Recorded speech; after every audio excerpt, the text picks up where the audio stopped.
Hello everyone, I am Suga. Welcome back. तो कैसे हो आप सब? आई होप आप सब अच्छे होंगे। स्वागत है आप सभी का आपके अपने एसपी स्टडी यूट्यूब चैनल पर। तो गाइस, आज हम इस वीडियो में देखने वाले हैं कि इकोनॉमिक्स के आपके कितने ऐसे क्वेश्चंस हैं जो इस बार के बोर्ड एग्जाम के लिए इम्पोर्टेंट है। ऐसे कौन कौन से आपके क्वेश्चंस हैं जो इस बार के बोर्ड एग्जाम के लिए आपको तैयार करने हैं। ओके, वो सारे क्वेश्चंस के बारे में आज हम इस वीडियो में डिस्कस करने वाले हैं। तो आप इस वीडियो में एंड तक बने रहें। वीडियो को आपको बिल्कुल भी स्किप नहीं करना है। और गाइस, अगर आपको सच में ये वीडियो अच्छा लगे तो आप इस वीडियो को एक लाइक जरूर कर दें। ओके, तो आज हम देखेंगे जो भी हमारे इंपॉर्टेंट क्वेश्चन है इकोनॉमिक्स के, उन पर आज हम डिस्कस करेंगे।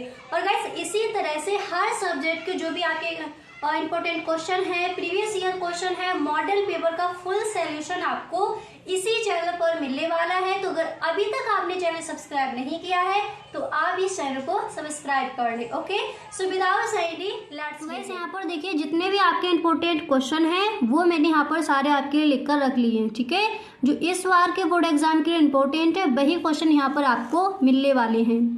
तो यहाँ पर देखिए जो आपका फर्स्ट क्वेश्चन है तो वो यहाँ पर दिया गया है कि विदेशी विनिमय दर पर एक टिप्पणी लिखिए। क्वेश्चन क्या है? विदेशी विनिमय दर पर एक टिप्पणी लिखिए। ये जो आपका क्वेश्चन है अच्छे से आपको तैयार कर लेना है इस बार के बोर्ड एग्जाम के लिए। ये जो आपका क्वेश्चन है इम्पोर्टेंट है। ठीक है, विदेशी विनिमय दर पर एक टिप्पणी लिखिए, ये आपको लॉन्ग में याद करना है। ओके, इसके बाद नेक्स्ट यहाँ पर दिया गया है, अगला क्वेश्चन है आपका कि वाणिज्य बैंकों की साख सृजन की क्रियाविधि को समझाइए। इसको आप तैयार करेंगे। ओके, क्वेश्चन क्या है आपका? यहाँ पर आपको छोटी ई की मात्रा चढ़ा लेनी है। ठीक है, यहाँ पर ये बड़ी की थोड़ी मिस्टेक है। तो वाणिज्यिक बैंकों की साख सृजन की क्रियाविधि को समझाइए, इसको आप तैयार करेंगे। एंड विदेशी विनिमय दर पर एक टिप्पणी लिखिए, इस प्रश्न को आपको तैयार करना है। ओके, हर प्रश्न को आप मेरे साथ लिखते चलिए। जितने भी क्वेश्चन यहाँ पर आपको बताए जाएं सारे क्वेश्चन आपको अपनी नोटबुक में नोट कर लेने हैं। यहाँ पर अगला प्रश्न आपका दिया गया है, आप देख सकते हो। नेक्स्ट आपको यहाँ पर तैयार करना है कि समष्टि अर्थशास्त्र क्या है, इसकी विषय वस्तु की विवेचना कीजिए। क्वेश्चन क्या दिया गया है? समष्टि अर्थशास्त्र क्या है, इसकी विषय वस्तु की विवेचना कीजिए। आपको ये क्वेश्चन विस्तृत में याद करना है। ठीक है, अगर आपका सिर्फ इतना क्वेश्चन आस्क किया जाए कि समष्टि अर्थशास्त्र क्या है तो ये आपका आस्क किया जाएगा अतिलघु उत्तरीय प्रश्न में। अगर आपको इस तरह से पूछा जाए कि समष्टि अर्थशास्त्र क्या है, इसकी विषय वस्तु की विवेचना कीजिए, तब ये आपका क्वेश्चन आस्क किया जाएगा लॉन्ग आंसर में, लॉन्ग क्वेश्चन में। ठीक है गाइस, अगर अभी तक आप इस वीडियो में बने हुए हो तो आई होप आपको ये वीडियो पसंद आ रहा होगा।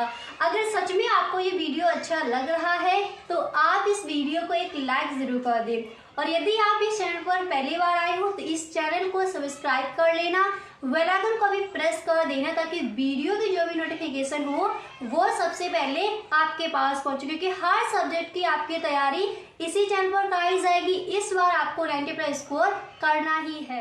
अगर यही क्वेश्चन आपका लॉन्ग में पूछा जाए तो इस तरह से आपका आस्क किया जाएगा कि समष्टि अर्थशास्त्र क्या है, इसकी विषय वस्तु की विवेचना कीजिए।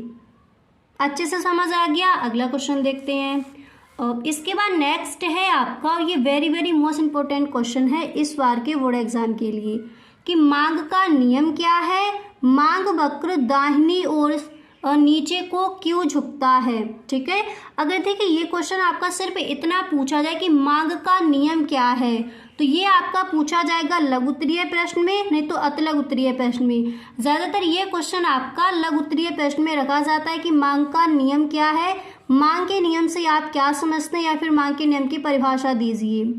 और अगर यही क्वेश्चन आपका इस तरह से आस्क किया जाए कि मांग का नियम क्या है, मांग वक्र दाहिनी ओर नीचे को क्यों झुकता है, तो ये क्वेश्चन आपका आस्क किया जाएगा विस्तृत उत्तरीय प्रश्न में। ठीक है, तो इसको भी आप लॉन्ग में याद करेंगे। क्लियर? इसके बाद अगला प्रश्न यहाँ पर दिया गया है कि वस्तु व सेवा कर यानी जीएसटी से आप क्या समझते हैं? Very very most important question है ये आपका, ठीक है। वस्तु व सेवा कर यानी जीएसटी से आप क्या समझते हैं? यह पुरानी कर व्यवस्था से कैसे श्रेष्ठ है, समझाइए। विस्तृत उत्तरीय प्रश्न है, लॉन्ग में इसका आंसर आपको तैयार करना है। अच्छे से क्वेश्चन याद हो गया, इसको आप तैयार करेंगे कि वस्तु व सेवा कर यानी जीएसटी से आप क्या समझते हैं? यह पुरानी कर व्यवस्था से कैसे श्रेष्ठ है, समझाइए। ओके, ये क्वेश्चन। एंड इसके बाद अगला प्रश्न आपका यहाँ पर दिया गया है, आप देख सकते हो। नेक्स्ट आपको यहाँ पर तैयार करना है कि सार्वजनिक वस्तुएं सरकार के द्वारा ही प्रदान की जानी चाहिए, व्याख्या कीजिए। सार्वजनिक वस्तुएं सरकार के द्वारा ही प्रदान की जानी चाहिए, इस पर आपको व्याख्या करनी है, ठीक है। ये प्रश्न आप तैयार करेंगे। एंड इसके बाद अगला प्रश्न यहाँ पर आपका दिया गया है, नेक्स्ट आप तैयार करोगे कि राष्ट्रीय आय की परिभाषा दीजिए। इसकी गणना में आने वाली कठिनाइयाँ कौन कौन सी हैं? क्वेश्चन आपका क्या दिया गया है कि राष्ट्रीय आय की परिभाषा दीजिए। अगर आपका सिर्फ इतना पूछा जाए कि राष्ट्रीय आय की परिभाषा दीजिए, तब ये क्वेश्चन आपका आज किया जाएगा लघु उत्तरीय प्रश्न में। और अगर आपसे इस तरह से आज किया जाता है कि राष्ट्रीय आय की परिभाषा दीजिए, इसकी गणना में आने वाली कठिनाइयाँ कौन कौन सी हैं, तो ये क्वेश्चन आपका आएगा विस्तृत उत्तरीय प्रश्न में, ठीक है। तो अच्छे से आप इस क्वेश्चन के आंसर को तैयार कर लेंगे। राष्ट्रीय आय की परिभाषा, इसकी गणना में आने वाली कठिनाइयाँ कौन कौन सी हैं, क्लियर, इसको आप तैयार करेंगे। एंड इसके बाद जो आपका अगला क्वेश्चन है, तो वो यहाँ पर दिया गया है कि आय और उत्पादन पर समग्र मांग में परिवर्तन के प्रभाव की व्याख्या कीजिए। क्वेश्चन क्या है? आय और उत्पादन पर समग्र मांग में परिवर्तन के प्रभाव की व्याख्या कीजिए, ये आपको तैयार करना है, ठीक है। एंड इसके बाद जो आपका अगला क्वेश्चन है, तो वो यहाँ पर दिया गया है, नेक्स्ट है आपका, आप यहाँ पर देख सकते हो। अगला क्वेश्चन आपका दिया गया है कि अल्पाधिकार से क्या आशय है? अल्पाधिकार की प्रमुख विशेषताएं बताइए। ओके, क्वेश्चन क्या है कि अल्पाधिकार से क्या आशय है? अल्पाधिकार की प्रमुख विशेषताएं बताइए, इसको आपको तैयार करना है, ठीक है। एंड इसके बाद जो आपका अगला क्वेश्चन है, तो वो यहाँ पर दिया गया है, क्वेश्चन आप देख सकते हो। नेक्स्ट है आपका कि अनादिमान वक्रों की सहायता से उपभोक्ता के संतुलन की व्याख्या कीजिए। अनादिमान वक्रों की सहायता से उपभोक्ता के संतुलन की व्याख्या कीजिए, इसको आप तैयार करेंगे। यहाँ पर ये आपको जितने भी क्वेश्चन बताए गए हैं, एक बार आप देख लीजिए। जितने भी क्वेश्चन यहाँ पर आपको ये दिए गए हैं, ये सारे क्वेश्चंस आपके विस्तृत उत्तरीय प्रश्न हैं, ठीक है। अतलग उत्तरीय प्रश्न आपको कौन कौन से तैयार करने हैं और लघु उत्तरीय प्रश्न आपको कौन कौन से तैयार करने हैं, इस पर डिस्कस हम कर चुके हैं, ओके। अगर गाइस आपने वो वीडियो नहीं देखा है तो डिस्क्रिप्शन बॉक्स में लिंक गिवन है, वहाँ से आप देख सकते हो। तो क्वेश्चन आपका यहाँ पर क्या दिया गया है, एक बार दोबारा से पढ़ लीजिए। आपका यहाँ पर क्वेश्चन दिया गया था कि अनादिमान वक्रों की सहायता से उपभोक्ता के संतुलन की व्याख्या कीजिए। इस क्वेश्चन को भी आपको अच्छे से तैयार कर लेना है, ठीक है। इसके बाद नेक्स्ट यहाँ पर दिया गया है, अगला प्रश्न है आपका कि पूर्ण प्रतियोगिता एवं एकाधिकार में क्या अंतर है। ये जो आपका क्वेश्चन है, very very most important question है। पूर्ण प्रतियोगिता क्या है? पूर्ण प्रतियोगिता की विशेषताएं बताइए। अगर इस तरह से पूछा जाए तो ये पूछा जाएगा आपका लघु उत्तरीय प्रश्न में।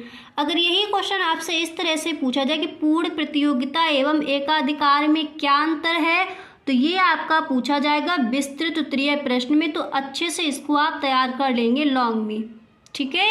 एंड इसके बाद नेक्स्ट आपका दिया गया है अगला प्रश्न, यहाँ पर आप देख सकते हो। अगला प्रश्न आपका यहाँ पर है कि राष्ट्रीय आय मापने की गणना विधि को समझाइए। गणना विधि आएगी, नहीं तो आपकी व्यय विधि को समझाइए, ठीक है। राष्ट्रीय आय मापने की गणना विधि क्या है, इसको आप तैयार कर लेंगे। विस्तृत उत्तरीय प्रश्न में ये क्वेश्चन आपका आज किया जाएगा। ठीक है, अच्छे से समझ आ गया। अब इसके बाद अगला प्रश्न यहाँ पर आपका दिया गया है कि गुणक क्या है। गुणक क्या है, इसको आप तैयार करेंगे। ठीक है, ये जो आपका क्वेश्चन है कि गुणक क्या है, ये इस बार के बोर्ड एग्जाम के लिए मोस्ट इंपॉर्टेंट क्वेश्चन है, तो अच्छे से इसको आपको लॉन्ग में याद कर लेना है, गुणक क्या है। और गाइस, अगर आपने जो आपका फर्स्ट वीडियो उसमें आपको बताए गए हैं अतलग उत्तरीय प्रश्न, एंड सेकंड वीडियो में मैंने आपको बताया था कि लघु उत्तरीय प्रश्न ऐसे कौन कौन से हैं जो इस बार के बोर्ड एग्जाम के लिए इंपॉर्टेंट है, कौन कौन से ऐसे क्वेश्चन है जो आपको तैयार करनी है। अगर आपने सच में वो वीडियो नहीं देखा है तो डिस्क्रिप्शन बॉक्स में लिंक गिवन है, वहाँ से आप देख सकते हो, नहीं तो आप प्लेलिस्ट चेक कर सकते हो। ठीक है, उसमें आपको सारे इंपॉर्टेंट क्वेश्चंस मिल जाएंगे। अब इसके बाद नेक्स्ट यहाँ पर आपका दिया गया है, अगला प्रश्न आपका है कि भुगतान संतुलन की प्रमुख मदें बताइए। अच्छे से इस क्वेश्चन को आपको तैयार कर लेना है। क्वेश्चन क्या दिया गया है, भुगतान संतुलन की प्रमुख मदें बताइए, ये आपको तैयार करना है। एंड गुणक क्या होता है, इसको आप तैयार करेंगे। सारे क्वेश्चन समझ में आ गए। अब इसके बाद अगला प्रश्न देखते हैं। तो नेक्स्ट यहाँ पर आपका दिया गया है, अगला प्रश्न आप तैयार करोगे कि प्रभावी मांग से क्या आशय है, आय और रोजगार के स्तर को निर्धारित करने में उसका क्या महत्व है। ओके, ये आपको तैयार करना है। प्रभावी मांग से क्या आशय है, इसके बाद यहाँ पर दिया गया कि आय और रोजगार के स्तर को निर्धारित करने में उसका क्या महत्व है, ये आपको तैयार करना है विस्तृत उत्तरीय प्रश्न में। ठीक है, इसका आंसर आप तैयार करोगे। तो आई होप जितने भी क्वेश्चन मैंने यहाँ पर आपको बताए हैं, सारे क्वेश्चंस आपको अच्छे से समझ आ गए होंगे कि कौन कौन से ऐसे क्वेश्चन हैं जो इस बार के बोर्ड एग्जाम के लिए इंपॉर्टेंट है। विस्तृत उत्तरीय प्रश्न में आपको कौन कौन से प्रश्न तैयार करने हैं। अब एक बार आप दोबारा से देख लीजिए, जितने भी क्वेश्चंस आपके रह गए हैं उनको आप लिख लीजिए। ओके, यहाँ पर अगर आपको स्क्रीनशॉट लेना है तो आप स्क्रीनशॉट भी ले सकती हो।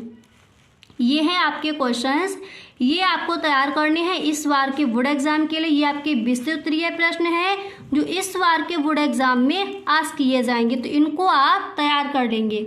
ठीक है, अतलग उत्तरीय प्रश्न और लघु उत्तरीय प्रश्न हम आपको बता चुके हैं। अगर आपने वीडियो नहीं देखा है तो आप डिस्क्रिप्शन बॉक्स चेक कर सकती हो। Okay, thank you so much.